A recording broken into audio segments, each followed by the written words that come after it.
Hi, my name is Annika.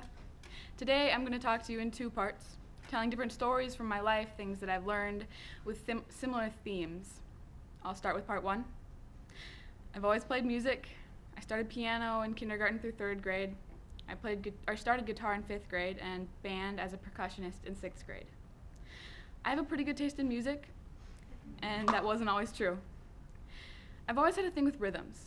That's not to say I'm a good percussionist, but I remember being young and I would walk down the hallways and I would tap rhythms myself on my fingers or on my leg or chattering my teeth. It was a nervous habit, and I was always nervous. I think I liked the repetition. It was calming. Then at the beginning of this year, I started DP Music Theory, which was my favorite class I've ever taken.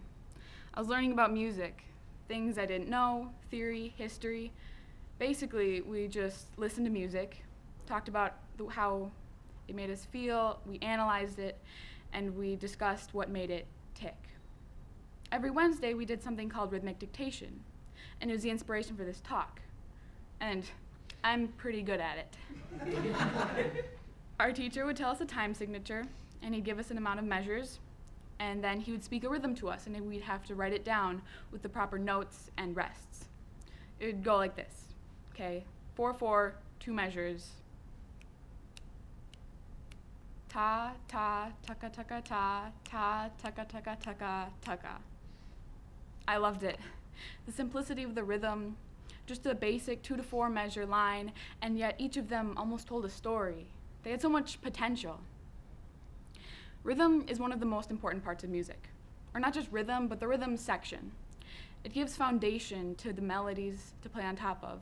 It gives structure and stability.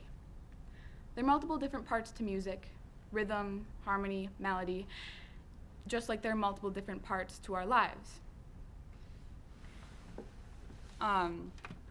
So there's a lot of rhythm in our lives. Everyone has routines and patterns and habits that we do, that repeat, that help us to remember what we're doing, where we are, and where we're going. Okay. It may seem simple, and it may seem dull by itself, but it gives tempo and heartbeat. Then things in your life add onto it, giving it texture, but you see, you're the melody. Playing on top of the rhythm and the beat. There are influences in your lives, like your friends and families, and they're the harmonies. Things may change and develop, but no matter how much it changes, we're still the same people. In a song, the melody develops, but it's still the same song, the same life.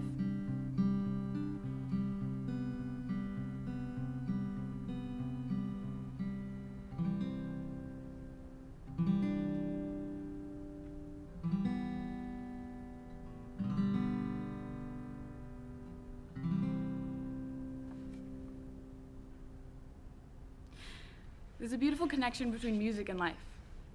It connects us to people, countries, and lifetimes away. It can bind us to the reality at the same time and pushes us into oblivion.